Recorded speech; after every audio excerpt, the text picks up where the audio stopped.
Well, I don't know how you can do this review, seeing as you were on your phone at one point and not possibly paying attention. I was still listening. So if I was trying to look up something. If I mention something in this review and you're like, huh, what? Then that might be the reason why. Anyway.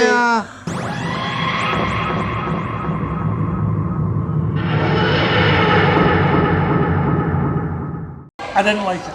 I loved that episode. Moffat is still at the top of his game. I had the perfect elements of like so many Moffat scripts over the ages in terms of characterizations, in terms of just the plot itself, and even how thematically he wants to send and hammer home his messages about capitalism and faith. Moffat is usually much better than this. It's almost just like a paint by numbers Moffat in that way. I think it proves that when he is grounded under another showrunner, he can write really good stuff. Fair point. Boom did have a small cast, but it was a cast that just had really kind of strong relations, kind of striking out from the beginning. Even the Doctor, like coming out of the TARDIS, just instantly thinking, right, there's something here, there's something afoot here, what's the danger? Where's Ruby?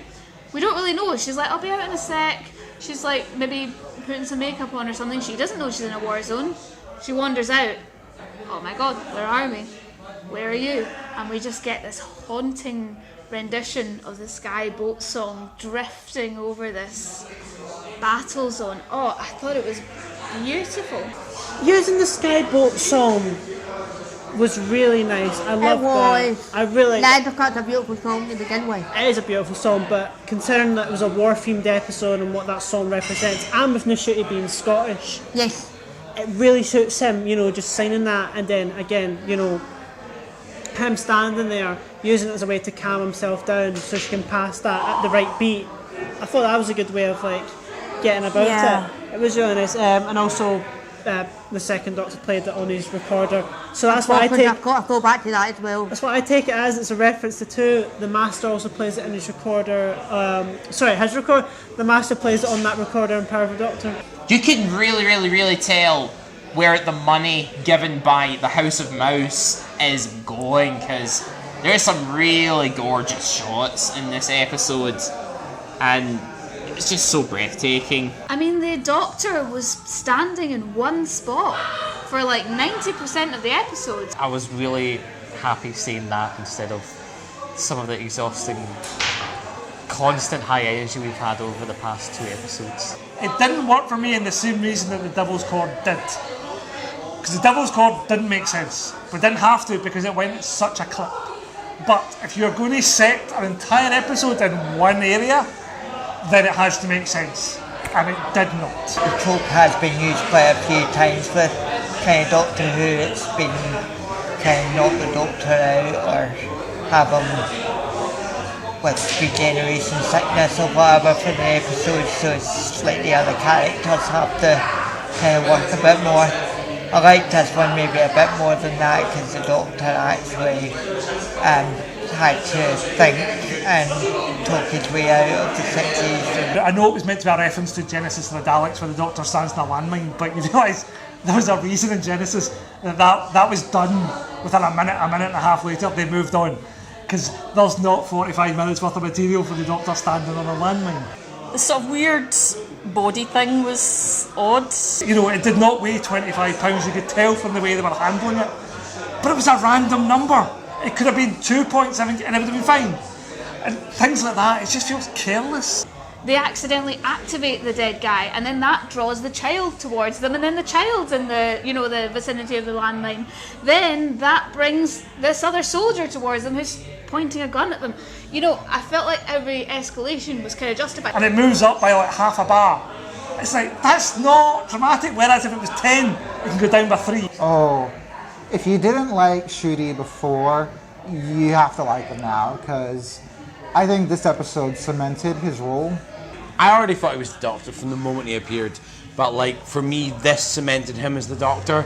He's got the charisma, he's got the energy. There's a different energy to what we had in those last 2 episodes because it was just completely always balls to the wall, everyone was hyper tension, wow! everything is happening, every scene in those last Yeah. two RTD ones. And this, he is stuck in the same spot for the whole episode, and he just has to deal with that and try to express his emotions without moving an inch. The intensity of him standing there and being so sincere and passionate whilst being so still, it was just gorgeous. And I love the fact that every episode we're getting a different look and a different outfit, because it always felt a bit like he's wearing the same clothes all the time. Surely they're going to be dirty and smelly and disgusting. At least now we're getting different outfits each time. Please, can Ncuti Gatwa just have an outfit? Can he just stick to having a coat? Change your jumper here and there, be a bit zany like that, but just have an outfit. Because yes, you are hot. Yes, you can wear literally anything, but just like have an outfit. There was something on an unknown planet, know who Ruby Sunday was. I liked the way she kind of took charge when the doctor was asking to hand over the urn, but she thought it'd be safer to just, personally give it to him instead of throwing it to him. And I feel she's kind of what Rose would have been if Rose was a bit more mature and a bit more standing up for herself. And that's a good thing. I like to see the fact that that's changed over time. Donna, Martha, and Rose may have questioned that, God, like, this might not work, but still would have tried what the doctor was asking for. He just went, stop right there. This is not going to work. I'm going to go in and hand you it. Right. When there could be that much of a gap, and he's going to try to stand there and not move an inch, not get frustrated. You don't come around and go, right, I'm going to know that all you're invited to come straight in and hand you it. In Space Babies, she went off to call the bogeyman's attention so that the others were safe. She did this again here. She went off and she got the ambulance's attention so that the doctor was safe. The only thing that kind of takes me out of it is the fact that in last week's, they said 6 months have passed by because we jumped from Christmas to July, and we were probably still around then, so it kind of makes it a little unbelievable that 6 months have passed and she's not been on our alien planet yet. There is the theory of, because we're getting the constant snow coming through, is the doctor really there? Is he in our time? And this is, the snow is symbolising him feeding back into this time period. And are we seeing what we're seeing in order? Or those out of order, which might explain why Ruby isn't as scared and emotional. I don't know, something weird's happening with Millie as well, with Ruby. No one's sure what an next of kin is because I think he's fluctuating or something. Next of kin just means the next of kin you've written on your medical records. It doesn't mean blood relation.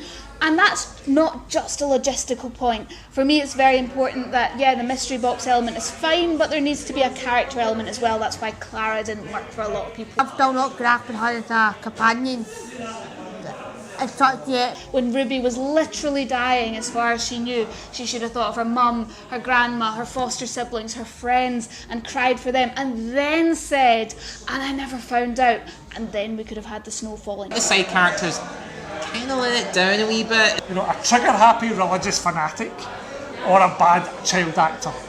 Halfway through I was like, I really wish the doctor would just take his foot off the mine, blow up, kill them all, and hopefully, regeneration will sort it out. Splice.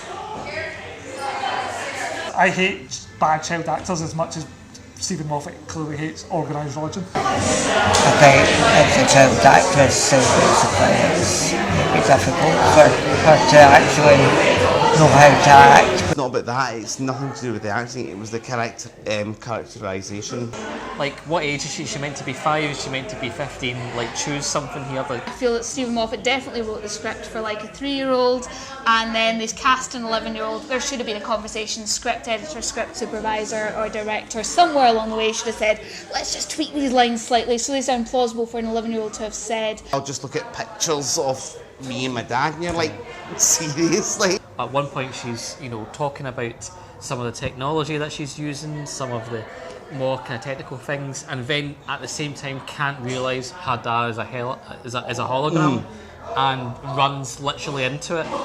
Kind of a wee surprise seeing the person who's going to be the new companion there, but then we have form for that. Whether it's going to be Monday join the TARDIS team the same way Nardole joined the TARDIS team in Series 10, or it's going to be going down the Freema Agyeman route where it's going to be a new character played by the same actor, we shall find out soon. If she is, someone we're going to be meeting again in the future, I like what they've established about her character, as she's a part of that religious faith. So after this potential encounter with the Doctor, she could now be questioning that faith herself and maybe, gaining some new perspective in life. And I loved the emotion she kind of brought to the character. She was very strong-willed, and she also seemed like a really caring person. The one she liked, and then suddenly they're gone. Now she has to deal with that, and as well as kind of being a bit of a mother figure to the young girl whose father passed at the start. Susan Twist, actress again. She's there again. Is RTD just trolling us? Every episode they've shown her so far, they highlight her more and more. So this is the first time that you notice the Doctor and Ruby see her face. So this time they'll properly remember her if she pops up again. Is it Susan? This is the thing.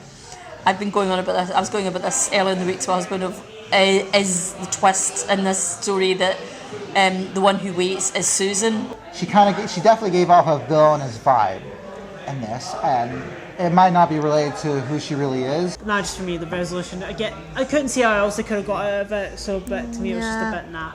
It kind of does link a little bit back to the theme of faith. So, like this AI developed its own faith that it could, help it out, sorta. So, kind of does also make you think a little about AI in general. But, how far, could we actually develop to have AI think for itself like that?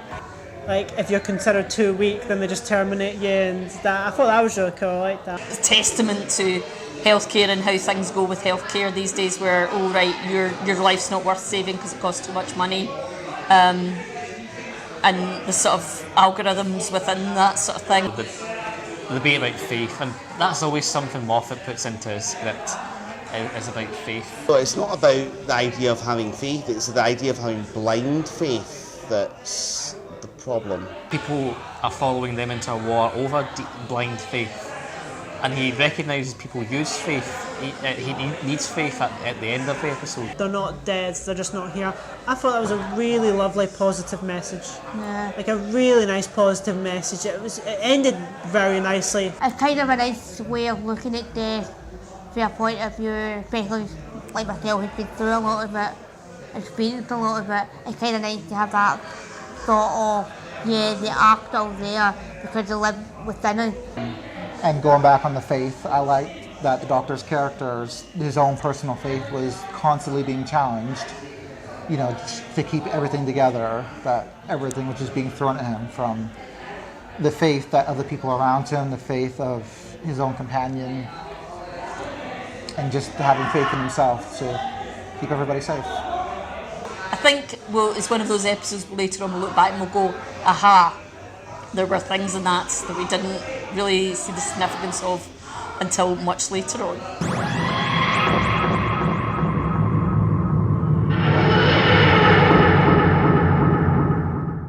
Don't forget to click below and subscribe to the Glasgow Doctor Who Society, or else, boom!